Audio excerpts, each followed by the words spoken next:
Hello साथियों, नमस्कार। मैं मयंक तोमर आप सभी का स्वागत करता हूं मार्स एकेडमी यूट्यूब चैनल पर। और जैसा कि हमने अपनी TCS PYQ स्टार्ट किया है बेस्ड ऑन द TCS, जिसे मैंने आपसे 7,000 क्वेश्चंस कराने का वादा किया है, उसका आज 3rd डे आपका डेमो का रहेगा। और हमने जैसे आपके स्टार्टिंग से कहा था कि हम 50 क्वेश्चन तक आपको बताएंगे और उसके बाद हम जो है इसको एप्लीकेशन पे शिफ्ट कर देंगे। तो today is the last day for your demo, ठीक है ना। आज ये आपका लास्ट दिन रहेगा डेमो का, और इसके बाद आप जो है किस तरीके से काम करेंगे ये आपको मैं नेक्स्ट लेक्चर में बताऊंगा, ठीक है।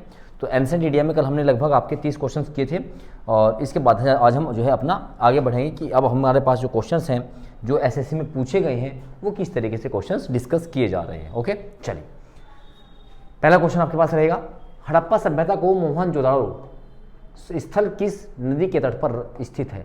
यानी कि पूछा गया है, बताइए जो आपका शहर है मोहनजोदाड़ो, ये जो है किस नदी के तट पर स्थित है। इसकी नदी पूछी गई है, किस बैंक पर है, तो घाघरा, झेलम, व्यास और सिंधु नदी। जो आपका मोहनजोदाड़ो है ये आपका सिंधु नदी के तट पर स्थित है, ये आपका इंडस रिवर के बैंक पर स्थित है। और वर्तमान में जो मोहनजोदाड़ो है ये आपके पाकिस्तान में, कहाँ पर है ये, पाकिस्तान में स्थित है, ठीक है। चलिए नेक्स्ट क्वेश्चन की ओर बढ़ेंगे। सिंधु घाटी सभ्यता के निम्नलिखित में से किस शहर में एक बंदरगाह था। आपसे पूछेगा, बताइए इंडस वैली सिविलाइजेशन में वो कौन सा एक प्लेस है जहाँ पर एक पोर्ट था, एक स्थल था। अच्छा, जो इंग्लिश मीडियम वाले बच्चे हैं टेंशन बिल्कुल भी ना ले, मैं अब जो हम अपना बैच स्टार्ट करेंगे, जो आपका पेड बैच होगा उसमें हम ये सब चीज़ें आपको इंग्लिश और हिंदी दोनों में ही देंगे, ठीक है ना। चलिए, तो एकमात्र एक स्थल था जिसका नाम था लोथल। क्या था, लोथल में आपका एक पोर्ट था, लोथल में आपका एक बंदरगाह था। और लोथल जो है ये आपका कहाँ पड़ता है, गुजरात में पड़ता है। और जो इसकी खोज थी वो की थी राव साहब ने। किसने की थी, राव साहब ने इसकी खोज की थी। और यूनेस्को ने 2014 में इसको एक हेरिटेज विरासत स्थल में भी नामित किया गया है, ठीक है ना। अगर हम बात करते हैं कालीबंगा, कालीबंगा कहाँ पर स्थित है, ये आपका राजस्थान में स्थित है। ये आपका कहाँ पर स्थित है, राजस्थान में स्थित है। चलिए आगे देखते हैं, नेक्स्ट क्वेश्चन की ओर देखेंगे। हड़प्पा सिविलाइजेशन में भवनों और संरचनात्मकों का अध्ययन करने वाले के लिए एक शिक्षक को अपने विद्यार्थियों को भारत के निम्नलिखित में से किन राज्यों की यात्रा पर लेके जाना चाहिए। मतलब आपसे पूछ रहा है कि बताइए जो हड़प्पा सिविलाइजेशन थी वो कहाँ पर स्थित थी। आप कह रहे हैं बंगाल और उड़ीसा बिल्कुल नहीं थी, तमिलनाडु में, आंध्र प्रदेश में बिल्कुल नहीं थी, सिक्किम में, त्रिपुरा में बिल्कुल नहीं थी। हाँ, गुजरात और राजस्थान, गुजरात में लोथल जैसा स्थल मिला है और राजस्थान में कालीबंगा जैसा स्थान मिला है।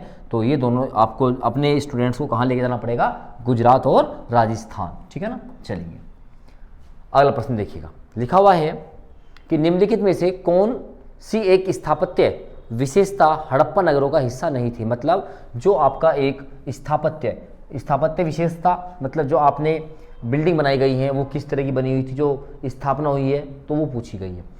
अच्छी तरह से पकी हुई ईंटों के घर बिल्कुल थे। औद्योगिक और वाणिज्यिक भवन नहीं थे, यहाँ पर इंडस्ट्रियल और जो कमर्शियल बिल्डिंग थी वो नहीं थी। सड़कें थी और पक्के रास्ते भी थे, और जल निकासी की व्यवस्था बहुत अच्छी मानी जाती थी। तो इसकी विशेषता जो नहीं थी वो क्या नहीं थी कि यहाँ पर औद्योगिकरण यानी कि इंडस्ट्रियल और जो कमर्शियल बिल्डिंग थी वो यहाँ पर नहीं थी, ठीक है ना।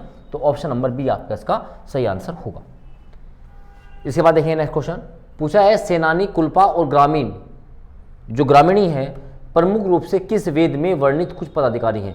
तो ऋग्वेद में, जब आप ऋग्वेद पढ़ेंगे तो ऋग्वेद में आप देखेंगे जो ये ग्रामीणी होता था, तो ग्रामीणी क्या होता था, जो गांव का मुखिया होता था, जो ग्राम का मुखिया होता था उसको ग्रामीणी कहा जाता था। अगर हम बात करेंगे कुल्पा, तो कुल्पा क्या होता था, जो अपने कुल का या परिवार का, जो परिवार का मुखिया होता था उसको कुल्पा कहा जाता था।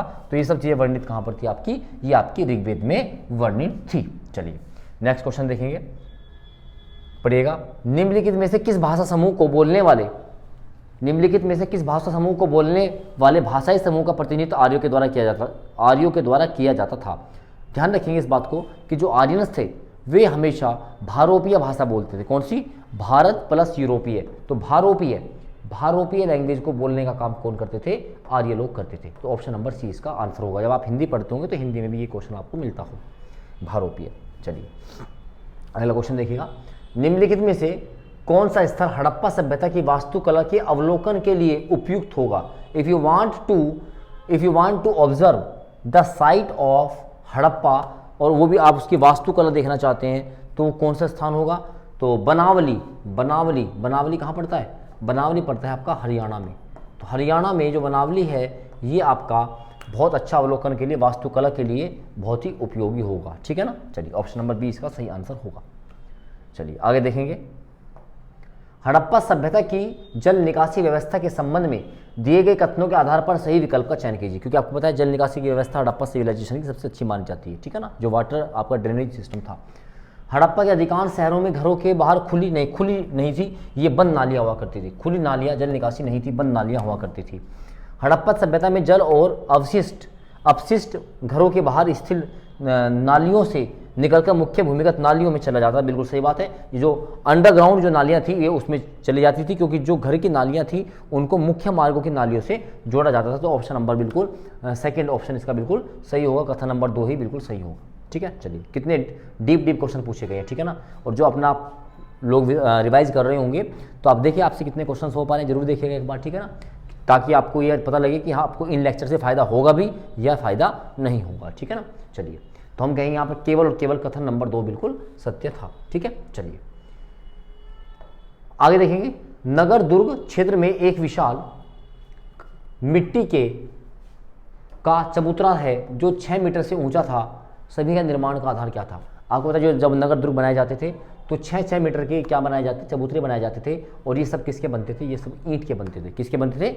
ईंट के। पत्थर के नहीं बनते थे। किसके बनते थे? ईंट के बनते थे, ब्रिक के बनते थे, ठीक है। चलिए भारत में निम्नलिखित में से कौन सा युग लोह युग से भी संबंधित है? आपको पता है जैसे आप लोहे की बात करोगे तो जैसे ही आप उत्तर वैदिक काल में जाते हो, किसमें जाते हो? उत्तर वैदिक। क्योंकि हड़प्पा तो आपका क्या होता है? आपका कांस्य युगीन सभ्यता होती है।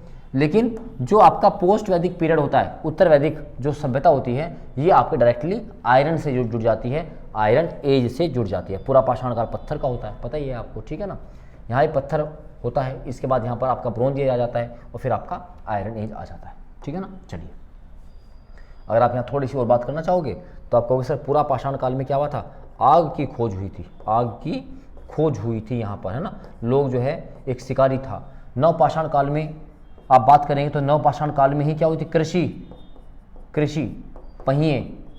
कृषि और पहिए की खोज हुई थी। यहाँ पर कृषि का स्टार्ट किया था और पहिया यहीं पर बनाया गया था, है ना। हड़प्पा युगीन आपने देखी चीज़ें, ठीक है। चलो आगे बढ़ते हैं। मेगालिथ, इंग्लिश का एक वर्ड है मेगालिथ, यूज किया जाता है। का शाब्दिक अर्थ क्या है? तो मेगालिथ का अर्थ होता है एक बड़ा पत्थर, एक विशाल पत्थर, एक बड़ा स्टोन जो है, किसका मतलब होता है? मेगालिथ का प्रयोग होता है। इसका आप देखिएगा, देखो कितना शानदार क्वेश्चन पूछा गया। SSC MTS में क्वेश्चन पूछा गया 24 में, ठीक है ना। तो भैया क्वेश्चन बहुत शानदार पूछ जा रहे हैं। चलिए निम्नलिखित में से कौन सा कथन सही है? हड़प्पा संस्कृति की लिपि को इतिहासकारों ने समझ लिया, बिल्कुल भी नहीं समझा। अभी कहाँ समझा गया? पढ़ा ही नहीं गया। हड़प्पा संस्कृति केवल सिंध और पंजाब तक फैली नहीं, बिल्कुल नहीं, ये तो गुजरात में ही फैली हुई थी, ठीक है ना। सिंधु घाटी सभ्यता में अन्नगार केवल हड़प्पा में ही पाए गए, क्यों नहीं? मोहनजोदाड़ो में पाया गया, मोहनजोदाड़ो में भी अन्नगार पाया गया था, ग्रेनेज पाए गए थे। हड़प्पा स्थलों में से मिले शवाधानों में मृतकों के आमतौर पर गर्तों में दफनाए, हाँ बिल्कुल, गड्ढे बनाए जाते थे। जो आपको मिलता है कहाँ से? आपको जो बुर्ज होम है और जो आपका गुफ कराल है जम्मू कश्मीर में, वहाँ से आपको मिलता है, बिल्कुल सी बात है। तो हड़प्पा स्थलों में जो आपकी कब्र थी, जो शव थे, उनको जो है गर्तों में, गर्त का मतलब होता है गड्ढे खोद के उसमें दफनाया जाता था। तो यही कथन आपका ऑप्शन नंबर डी ही सही होगा, ठीक है ना। तो देखो बार बार चीज़ आपको इतनी रिवाइज होती जा रही है ताकि आपको सब चीज़ें यहाँ पर क्लियर हो जाएंगी, ठीक है ना। चलिए वेदों के संदर्भ में वेद से बार बार क्वेश्चन आ रहा है। देखो निम्नलिखित में से कौन सी बात सही है? MTS में पूछा गया है।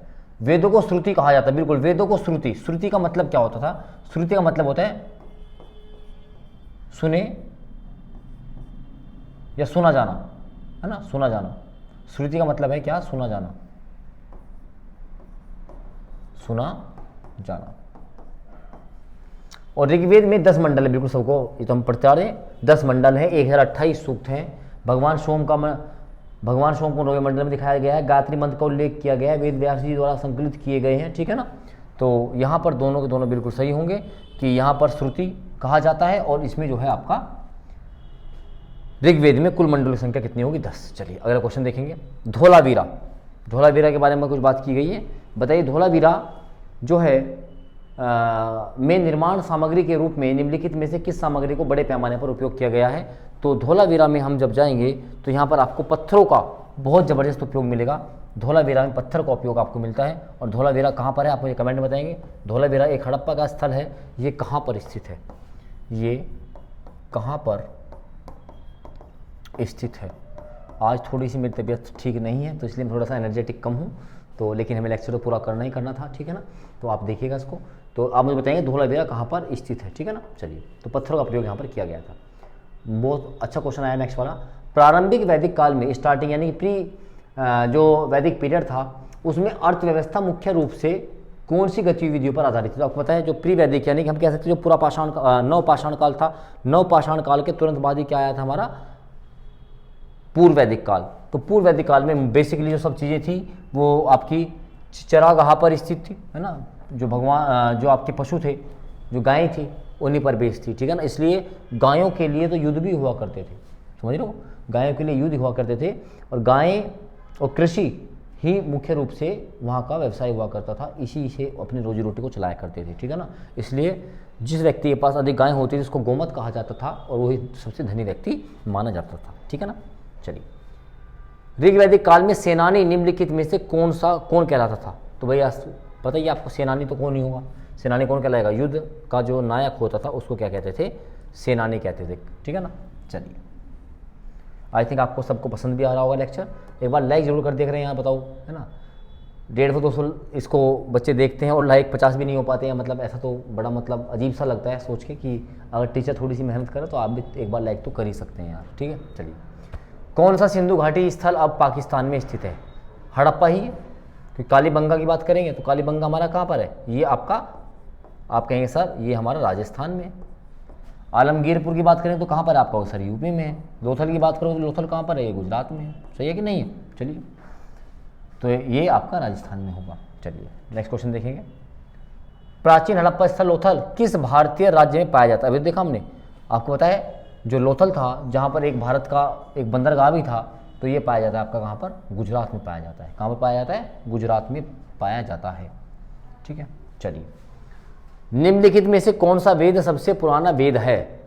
MTF 2022 में पूछा गया क्वेश्चन है, तो ये आपका कौन सा है, आपको पता ही है। ऋग्वेद सबसे पुराना वेद है और अथर्ववेद आपका सबसे नया वेद है। सबसे नया वेद, सबसे नया वेद आपका कौन सा है, अथर्ववेद है, ठीक है ना।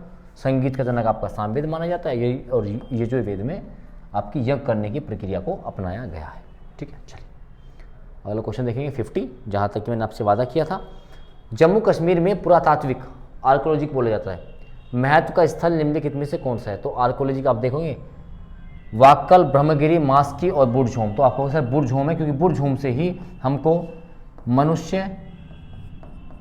मनुष्य व कुत्ते के एक साथ कंकाल मिले हैं, कुत्ते के कंकाल मिले, है ना। इसके लिए यहीं से मिले हैं, बुर्जहोम से, ठीक है ना। तो आई थिंक आपको ये आज 20 क्वेश्चंस पसंद आए होंगे, ठीक है। और अब आप लोग डिसाइड कर लीजिएगा कि आपको हमारे साथ ही 7,000 क्वेश्चंस करने हैं कि नहीं करने हैं। अगर करने हैं तो कल मैं एक छोटी सी वीडियो आपको बताऊंगा, उसमें आप जाके इस बैच को आप परचेज कर सकते हैं। इसका नॉमिनल सा प्राइस रखा जाएगा, शायद 399 रुपीज़ का प्राइस रखा जाएगा, 399 रुपये, और एप्लीकेशन पर आपको मिलेगा। तो एक छोटी सी वीडियो का आप इंतजार कीजिएगा। और पहले जो हमारे 100 बच्चे होंगे उनके लिए 399 रखा जाएगा, और फिर इसकी फीस बढ़ा के आपकी जो है 599 कर दी जाएगी। थैंक यू, जय हिंद, जय भारत।